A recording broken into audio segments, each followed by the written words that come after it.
अखंड भारत श्रृंखला के अंतर्गत आज इस तृतीय सत्र में हम 1947 के बाद से लेकर के आज तक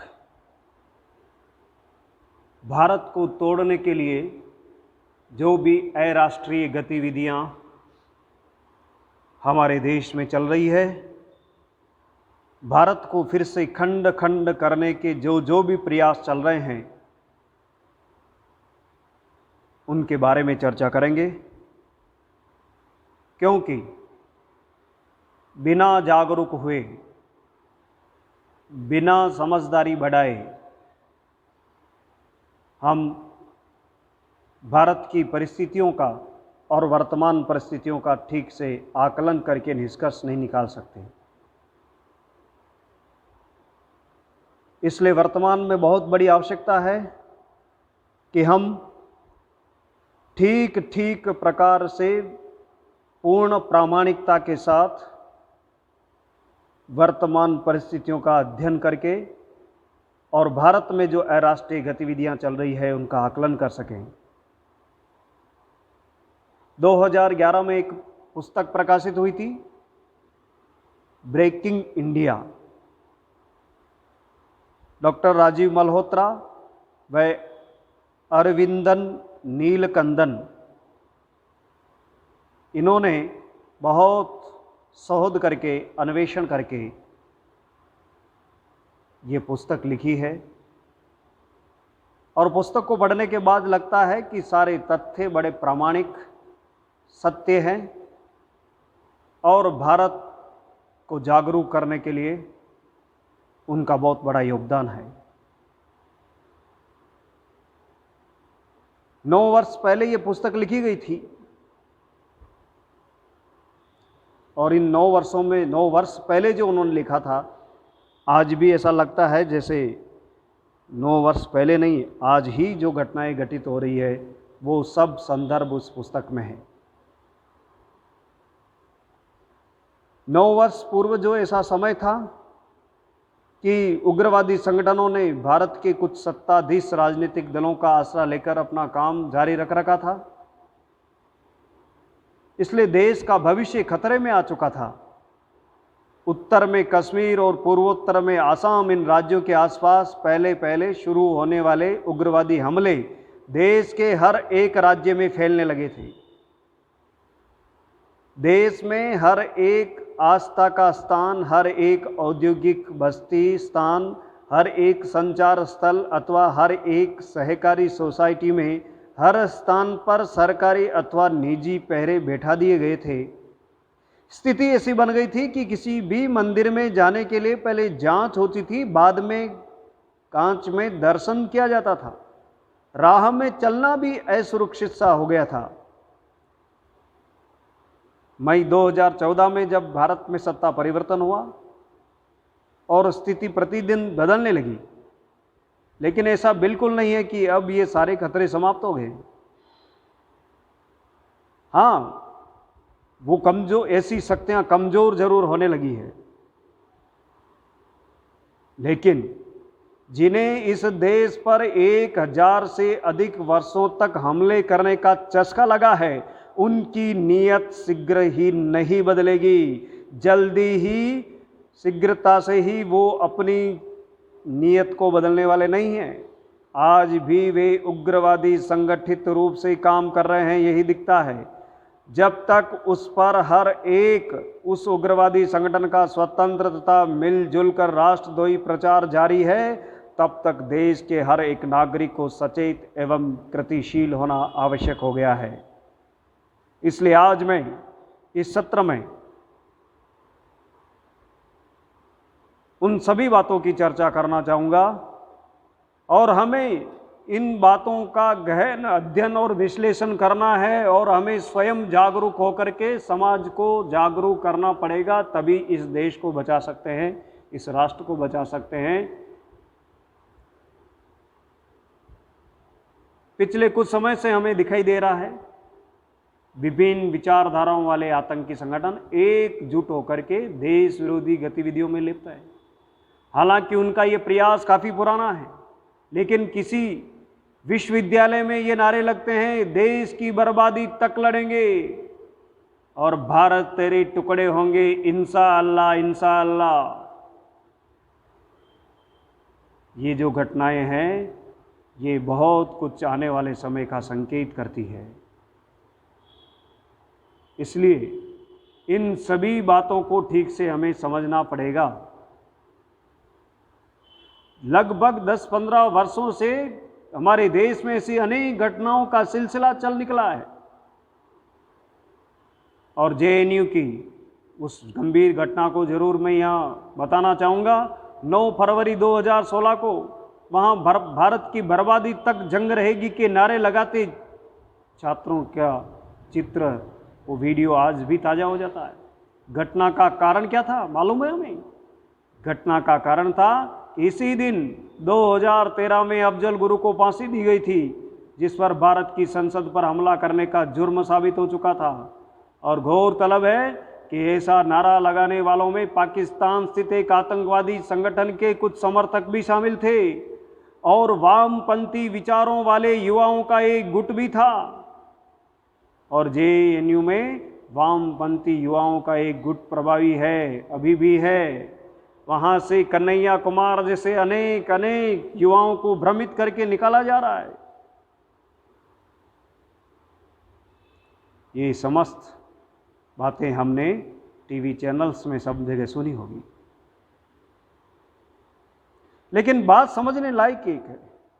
एक तरफ धर्म को अफीम मानने वाले वामपंथी विचारों वाले युवा और दूसरी ओर इस्लाम के नाम पर जिहादी बनने वाले युवाओं का गुट एक साथ देश की बर्बादी तक लड़ने के नारे लगा रहे थे। जेएनयू की घटना माओवादी एवं जिहादियों की संयुक्त रूप से अंजाम दी गई घटना है। वहीं हैदराबाद विश्वविद्यालय में हुई घटना, जिसको मैं आज याद करना चाहूँगा। ऐसे ही जिहादी आतंकवाद को समर्थन देने वाले लोग उस समय उस घटना में हाथों हाथ एक साथ सामने आ गए थे। हैदराबाद विश्वविद्यालय में रोहित वेमुला के बारे की घटना को हमने सुना होगा। वह पीएचडी का एक छात्र रोहित वेमुला ने 17 जनवरी 2016 को आत्महत्या कर ली थी। उसने आत्महत्या करने से पहले एक चिट्ठी भी लिखी थी। उस चिट्ठी में उसने इस कदम के लिए किसी को दोषी नहीं ठहराया था। इस दुखद घटना के पीछे का सच ये है कि वह जिस छात्र संगठन में सक्रिय था, उस संगठन ने 3 अगस्त 2015 को मुंबई में हुए आतंकी हमले के अपराधी याकूब मेमन की फांसी के विरोध में प्रदर्शन किया था, जिसमें रोहित भी शामिल था। इन संदर्भ से जुड़ी कुछ घटनाओं के कारण विश्वविद्यालय प्रशासन ने उसे हॉस्टल छोड़ने के लिए कहा था। उसकी चिट्ठी में उसका कोई उल्लेख नहीं है। फिर भी माओवादी एवं जिहादियों ने इस घटना को खूब उछाला और वेमुला का पत्र पढ़कर कोई भी ये जान जाएगा कि उसकी आत्महत्या से जुड़ा सच क्या है, और ये भी कि कौन से संगठन इसके लिए जिम्मेदार थे। हकीकत यह है कि नक्सली एवं जिहादी जैसे संगठन जो वैचारिक रूप से एक दूसरे के विरोधी है, यहाँ संगठित होकर लड़ रहे हैं। वहीं नागालैंड जैसे स्थानों पर हिंसा के माध्यम से विभाजनवाद को पुष्ट करने वाले चर्चवादी संगठन भी इसमें शामिल है। दिल्ली के जेएनयू अथवा पुणे के एफटीआईआई की घटना जो हमने सुनी होगी कि सरकार की बदलती वहाँ के निदेशक को हटाने के लिए उन्होंने आंदोलन किया था, और निदेशक ने उन छात्रों को अनुशासनहीनता के कारण से उन पर कार्रवाई की थी, क्योंकि 15 अगस्त के दिन तिरंगे के नीचे जो फहराया गया था उसके नीचे बैठ करके वो शराब पी रहे थे और तिरंगे को उन्होंने आधा नीचे झुका दिया था। लेकिन उस आंदोलन को भी इन वामपंथी और जिहादी संगठनों ने ऐसा तुल दिया जैसे इस देश में असहिष्णुता बढ़ती जा रही है। बहुत प्रायोजित ढंग से ये सारी रचनाएं की गई थी। लेकिन एक बात बहुत महत्वपूर्ण है, माओवादी, जिहादी और ये जो चर्च संगठन है, इन्होंने एक साथ काम करने के लिए भारत के राज्यों को आपस में बांट लिया है। दिल्ली और पुणे की घटनाएं राष्ट्र विरोधी लेकिन हिंसक नहीं है, मगर देश में जिहादी, माओवादी और चर्च संगठनों ने संगठित होकर पूरे देश में हिंसा का तांडव शुरू कर दिया है। चाहे वो दिल्ली के दंगे हो या अभी हुए बेंगलोर की घटनाएं, या बहुत सारे जिलों में हमारे सैनिकों की दर्दनाक हत्याएं की जा रही हो, और भी ऐसी अनेक घटनाएं हो रही है। इन 3 संगठनों ने आज से 15 से 20 वर्ष पूर्व उड़ीसा में एक संयुक्त मुहिम चलाकर हिंसा फैलाई थी। देश के हर एक राज्य में उन्होंने ऐसी ही संयुक्त नापाक कोशिशों से हिंसा एवं विभाजनवादी घटनाओं को अंजाम देना शुरू कर दिया है। कुछ समय पहले तक केवल कुछ भूमिगत संगठन ही इन मामलों में शामिल थे, लेकिन हाल में कई राजनीतिक दल भी उनकी खुलकर मदद करने लगे हैं। ये बहुत बड़ा दुर्भाग्य है। ऐसे राजनीतिक दल जिन्होंने आज़ादी के आंदोलन में, राष्ट्रीय आंदोलनों में, देश की आज़ादी के आंदोलन में सहयोग दे दिया था, ऐसे दल जब ऐसे देश विरोधी लोगों का सहयोग करते हैं तो बड़ा दुख होता है। माओवादी, जिहादी और चर्च आतंकियों ने संयुक्त रूप से देश विरोधी व्यापक युद्ध छेड़ रखा है। ये तीनों आतंकवादी संगठन देश में किस तरह से एक साथ काम कर रहे हैं, उन्होंने किस तरह देश को आपस में बांट लिया है, इसका अर्थ क्या है, कौन उनकी आर्थिक मदद कर रहा है, ये भी हमें ठीक से समझना पड़ेगा। इन तीनों आतंकी गुटों के अलावा और भी कुछ संगठन हैं जो अपने दम पर कार्यरत है, देश विरोधी है, जैसे दक्षिण में द्रविड़ आंदोलन और दलित आंदोलन के कुछ घटक हैं। इन गुटों ने नक्सली एवं चर्च संगठनों के इलाकों को छोड़कर पूरे देश को मुगलिस्तान, द्रविड़िस्तान और दलिस्तान के रूप में बांट लिया है। इसमें दलित आंदोलन विषयों को समेटा है, अधिक नहीं है, लेकिन छोटे छोटे दलित संगठनों के कुछ प्रतिनिधि अमेरिका से इस आशय की घोषणा करते रहते हैं। वो अभी तक पूरे समाज में गहराई से घुस नहीं पाए हैं, लेकिन निरंतर युवाओं का ब्रेन वॉश करने में लगे हैं। झूठी घटनाओं को सच्चा रूप दे करके ऐसे ऑडियो और वीडियो बना करके भ्रमित करने में लगे हैं। गौरतलब बात यह है कि इसी संगठन ने इंटरनेट पर एक नक्शा डाला था जो दलित स्थान बनाना चाहता है, जिसमें दावा किया गया था कि हमने भारत के मानचित्र के ही 4-5 हिस्से किए हैं। इस पर विवाद उठने पर उसे वापस ले लिया गया, लेकिन तब तक बड़ी संख्या में डाउनलोड किया जा चुका था। उस पर अनेक स्थानों पर चर्चा भी हुई। भारत के विभाजन के लिए आज स्पष्ट रूप से मैं कह देना चाहता हूं, अमेरिका बहुत बड़ा उसमें सहभागी है। अमेरिका ने ही यहाँ के आतंकवाद को समर्थन देने वाले माओवादी, जिहादी, दलित और द्रविड़ संगठनों को प्रशिक्षित करने वाले अनेक केंद्र विकसित किए हैं। इसमें अब चीन भी शामिल हो गया और पाकिस्तान भी शामिल है। और मैं और एक बात जो स्पष्ट कर देना चाहता हूं, पश्चिम के विद्वानों ने बहुत स्पष्ट रूप से जो कुछ योजना बनाई थी, विशेष तौर से अंग्रेजों ने झूठा इतिहास लिखना। झूठा इतिहास ईसाई मिशनरी और अंग्रेजों की ही देन है। इन्होंने भारत के इतिहास का विकृतीकरण किया है। हम आज तक इतना ही मानते थे कि भारत में आर्य बाहर से आए हैं। ये बात पूर्ण रूपेण सत्य है कि उसका स्वरूप भारत तक सीमित नहीं है। उन्हें पूरे विश्व का इतिहास बदलना था, इसलिए जानबूझ करके उन्होंने ऐसी बातें लिखी।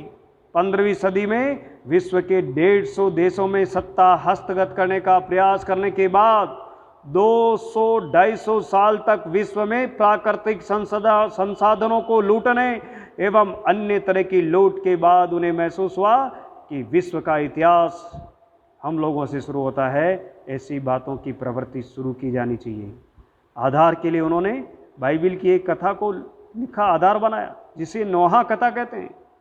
यूरोप से सारे विश्व में मानव समाज पहुंचा, ऐसा उसका आशय है।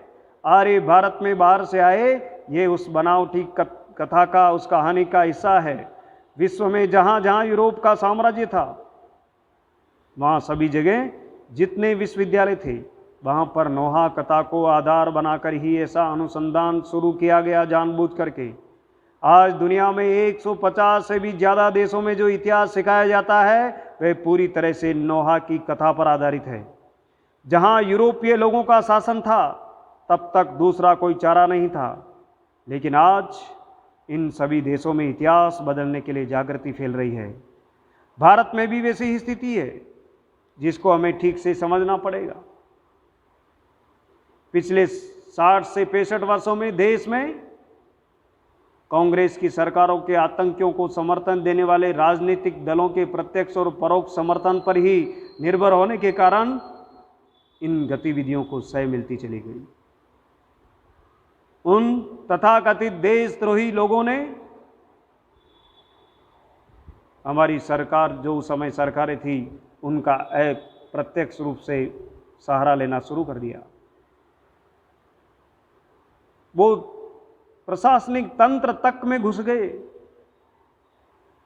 या तो उस समय के सरकार में जो नेता थे वो भोले थे, या पद लिप्सा में इतने लिप्त हो गए कि उनको राष्ट्र में चलने वाली अराष्ट्रीय गतिविधियों की कोई जानकारी नहीं रही। इन गतिविधियों के खिलाफ जैसी सावधानी बरतने की जरूरत थी वे कार्य नहीं हो सका। आज पूरे देश में आतंकी गुटों की मजबूत कड़ियां खड़ी हो चुकी है। किसी के पास भूमिगत संगठनों के कार्यकर्ताओं को छिपाने के सुरक्षित स्थान तक है, तो किसी के पास बेहिसाब आर्थिक स्रोत भी है। किसी के पास भूमिगत आंदोलनों के लिए आवश्यक जानकारी के आदान प्रदान की प्रणाली सिस्टम तक है, तो कोई इन संगठनों के लिए जन समर्थन जुटाने के लिए व्यापक अभियान चला रहा है, तो किसी के पास युवाओं को भर्ती करने की प्रणाली है। ऐतिहासिक महत्व वाले व्यक्तियों, स्वतंत्रता आंदोलन के कुछ नामों के सहारे कुछ नया करने के आकर्षण से युवाओं को एकत्र कर प्रशिक्षित किया जाता है और छोटी मोटी घटनाएं अंजाम दी जाती है। जब तक इन बच्चों को सच का एहसास होता है, पता लगता है, काफ़ी देर हो चुकी होती है। आज देश की संप्रभुता को चुनौती देने वाले इन विभाजनकारी संगठनों के विरोध में पूरे देश को पुनः संगठित करने की जरूरत महसूस की जा रही है। इन गुटों में काम करने वाले अनेक युवाओं को ऐसे घातक षड्यंत्रों की जानकारी नहीं होती। भोले होते हैं, केवल पैसे के लोभ, लालच और कुछ सुविधाओं के कारण से उनके मकड़ जाल में फंस जाते हैं। लेकिन देखा गया है कि उन तक सही जानकारी पहुंचने के बाद उनमें से कई युवाओं ने ऐसे संगठनों से अपना नाता भी तोड़ लिया है। विश्व की इन सारे जालों को, जंजालों को, योजनाओं को, कुटिल चालों को समझने के लिए हमें बहुत कुछ समझना पड़ेगा। आज की जो वैश्विक महासत्ताएं केवल अपनी ही शक्ति नहीं बढ़ा रही है, बल्कि अन्य देशों की शक्ति कम कैसे हो इसका भी प्रयास कर रही है। अमेरिका, चीन, ब्रिटेन और अनेक यूरोपीय देश इन सब बातों में शामिल है। और अमेरिका जैसी ताकत तो ब्रिटेन की महासत्ता से ही उभरी, जिसने ब्रिटिश साम्राज्य के अधीन रहे देशों को आगे न आने देने की ब्रिटिश नीति को ही आगे बढ़ाया है। लिहाजा हमें देश के सामने आई इन सभी घटनाओं के बहाने पिछले 15-20 वर्षों के सारे घटनाक्रम को समझना पड़ेगा। इस संदर्भ में पिछले 2 दशकों के अनेक आंदोलनों के अंतिम लक्ष्यों पर दृष्टि डालने से और उस पूरी गहराई से देखने पर इसकी स्पष्ट हमें अनुभूति हो जाती है। हाँ, वर्तमान में देखें, ऐसा बिल्कुल नहीं है कि ये आक्रमण सिर्फ भारत तक सीमित रहे हैं। जिन यूरोपीय देशों का समूची दुनिया पर वर्चस्व था, वे सब अकेले या मिलजुल कर अपनी खोई हुई संपन्नता को पुनः प्राप्त करने के लिए सतत कार्यरत रहे हैं और आज भी है। दुनिया में आक्रमण करने के हर एक कदम पर यूरोपीय देशों की मदद करने वाले ईसाई मिशनरी संगठन भी अपनी भूमिका अदा कर रहे हैं। फिर भी प्रश्न उठ सकता है कि भारत जैसे देश के टुकड़े करने से इन देशों को क्या मिलेगा। इस संदर्भ में इसमें एक बात स्पष्ट है कि पिछले 500 वर्षों में दुनिया में 150 देश यूरोपीय देशों के गुलाम रहे हैं। इस गुलामी का मुख्य उद्देश्य होता है प्राकृतिक संसाधनों की लूट खसोट। विश्व के आधे देश ब्रिटेन के गुलाम थे और अन्य पुर्तगाल, स्पेन, इटली एवं कुछ अन्य देशों के पास थे। इस लूट के लिए युद्ध में नरसंहार, एक एक वस्तु पर कब्जे के लिए अत्याचार किया जाता है और प्रताड़ना दी जाती थी। साथ ही कच्चे माल को कौड़ियों के भाव खरीदकर व्यापार पर एकाधिकार करके नाजायज कर वसूली के कारण लोगों को केवल जिंदा भर रहने के लिए अत्याचारों का शिकार होना पड़ता था। उन सभी देशों की स्थिति ऐसी थी कि लोग केवल जिंदा रहते थे, बस यह लोग केवल जिंदा रहने के लिए ही इस देशों में थे। ऐसी स्थिति इन देशों ने कर दी थी। भारत पर अलग अलग कारणों से ऐसे अत्याचार अनेक वर्षों से जारी रहे। दरअसल महासत्ताएं आर्थिक सहयोग करने का स्वांग रचकर आर्थिक वर्चस्व तो बनाती ही है, बल्कि संबंधित देशों में विभाजन का माहौल रचकर सही अवसर मिलते ही पुनः वर्चस्व की नीति पर लगातार काम करती रहती है। औपनिवेशिक शक्तियों के आक्रमण की यह भूमिका सिर्फ भारत तक सीमित नहीं रही है। अन्य देशों पर भी आर्थिक वर्चस्व कायम करना इन महाशक्तियों का ध्येय रहा है। केवल भारत की ही बात करें तो आक्रमण अथवा गुलामी की यह समस्या सिर्फ ब्रिटिश तक सीमित नहीं है। भारत ने बहुत सारे विदेशी आक्रांताओं को झेला है। भारत माता ने वो दंश झेले हैं जो आज तक उसके घाव भर नहीं पाए हैं। और भारत की बात करते हैं तो इसका आरंभ 1001 में गजनी के महमूद से हुआ। इन मुख्य रूप से इन शुरुआती 800 वर्षों की गुलामी का ये लंबा इतिहास है। ऐसा नहीं है कि आज पाकिस्तान के आतंकियों को सिर्फ कश्मीर चाहिए। उनका उद्देश्य आधे से भी अधिक भारत को हथियाने का है, तथा कुछ संगठनों ने तो पूरे भारत पर कब्जा लेने का भी अपना उद्देश्य और लक्ष्य इंटरनेट के उन मानचित्रों को देखकर कह सकते हैं कि जाहिर कर दिया है। और दूसरा, इन कुछ महीनों और सालों में हुई घटनाओं से साफ है कि इन आतंकियों का लक्ष्य केवल भारत तक ही सीमित नहीं है। ऐसा भी नहीं है कि ये मसला, ये समस्या केवल 20वीं और 21वीं सदी तक सीमित हो। जिस तरह भारत पर 400 वर्षों तक मुगल वर्चस्व रहा, उसी तरह चंगेज खान के वंशजों का मंगोलिया से लेकर पूर्वी यूरोप तक 300-350 वर्षों तक वर्चस्व रहा। विश्व पटल पर बाबर या चंगेज खान जैसे अनेक उदाहरण मौजूद है। चंगेज खान सब धर्मों का आदर करता था, ऐसी ही उसकी छवि है। लेकिन यदि परिणाम तय देखा जाए तो उसका आक्रमण आज के किसी भी जिहादी आक्रमण से कुछ कम नहीं था। पिछले 1000 वर्षों के उनके इतिहास को ध्यान में रखते हुए हमें अगली कुछ सदियों तक उनके बारे में इसी तरह की सावधानी बरतनी होगी। विश्व के कई देशों ने यही नीति अपनाई है।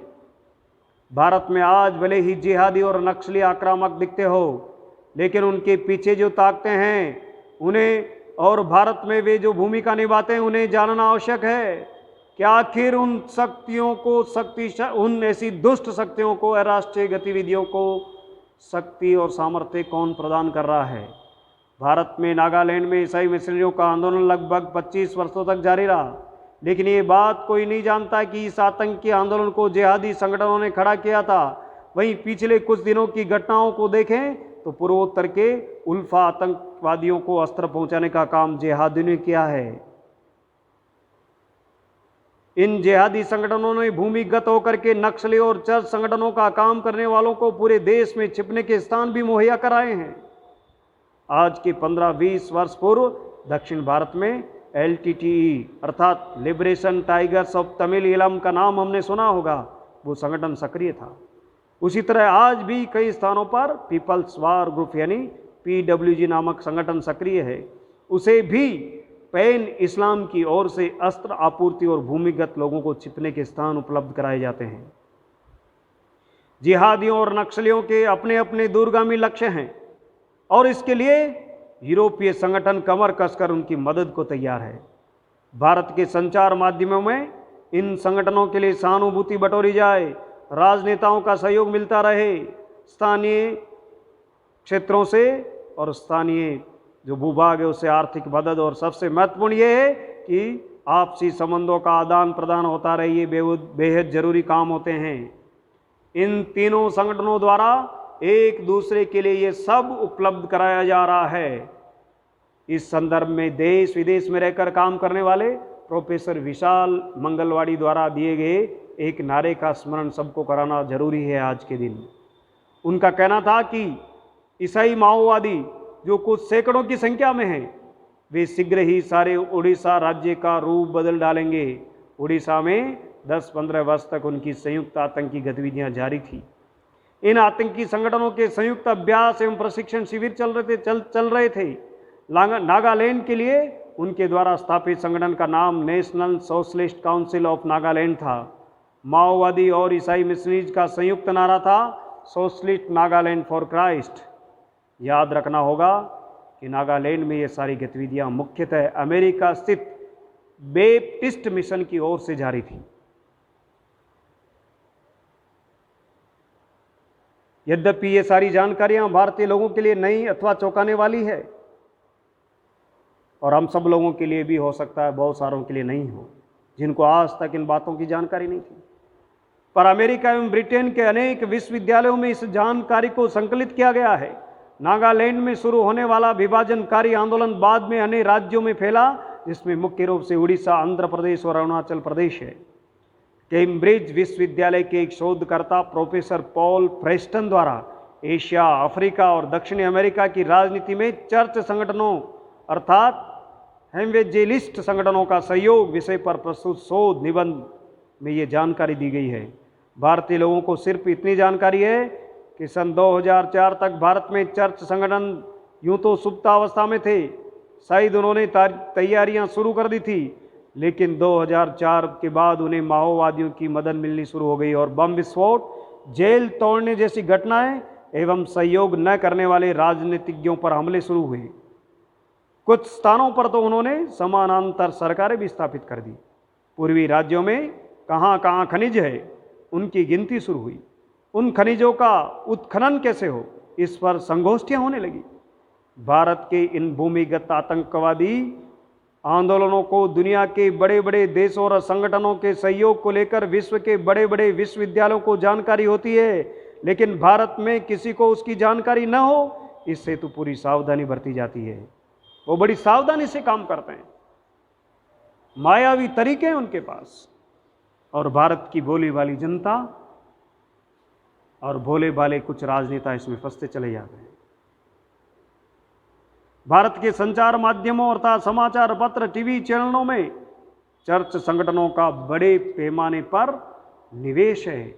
आपको जानकारी होनी चाहिए, भारत के बहुत बड़े बड़े चैनल्स के अंदर इन चर्च संगठनों ने अपना पैसा लगा रखा है। विश्व के जिन देशों में पश्चिमी देशों का वर्चस्व नहीं है अथवा उनका वर्चस्व समाप्त हो चुका है, वहां पुनः वर्चस्व स्थापित करने हेतु संचार माध्यमों से किसको कौन सा विषय दिया जाए, किसको नहीं, किसको बदल कर दिया जाए, इस संदर्भ में नीति सूत्रबद्ध होती है। और दुर्भाग्य यहां तक चला जाता है कि संपादक, एंकर तक भी बदल दिए जाते हैं। अगर उनके मन के अनुसार विषय नहीं चलाए गए तो ये होता रहा। ठीक है, आज स्थितियां बदलने लगी है। आज उनका जो एकाधिकार था, वर्तमान भारत सरकार ने ऐसे निवेश का पता लगा करके जानकारी जुटाना शुरू किया कि बहुत सारे मीडिया चैनल्स ने अपनी राह बदल ली है। दुर्भाग्य होता है जो चौथा स्तंभ कहलाता है लोकतंत्र में, वो बिखा हुआ है। और सबसे बड़ी बात, देश विरोधी गतिविधियों में लिप्त लोगों का सहयोग कर रहा है, ये और दुर्भाग्यशाली होता है। लेकिन अब वो भी सही दिशा में चलने लगे हैं, और कुछ समय बाद जब सारी बातें पता लगेगी, निश्चित रूप से उनमें से काफ़ी लोग जो देश विरोधी गतिविधियों में लिप्त थे वो सबके सामने आएगा। क्योंकि भारतीय राजनीति पर उनका भी प्रभाव, इसलिए वे किस तरह अपने मनपसंद राजनीतिक दलों को चुनाव जिताना है, इसकी रणनीति भी बनाते रहे हैं। पूरे देश के अंदर हम जानते हैं 2004 के बाद इतने सक्रिय हो गए कि संचार माध्यमों में एकाधिकार करके ऐसा देश में माहौल बना दिया गया कि देश की जनता इतनी भ्रमित हुई कि उन लोगों ने चुनाव में अपना बहुत बड़ा प्रभाव दिखाया। 2014 में उत्तर प्रदेश के दादरी गांव में गौमांस के आरोप में हत्या का मामला सामने आया था।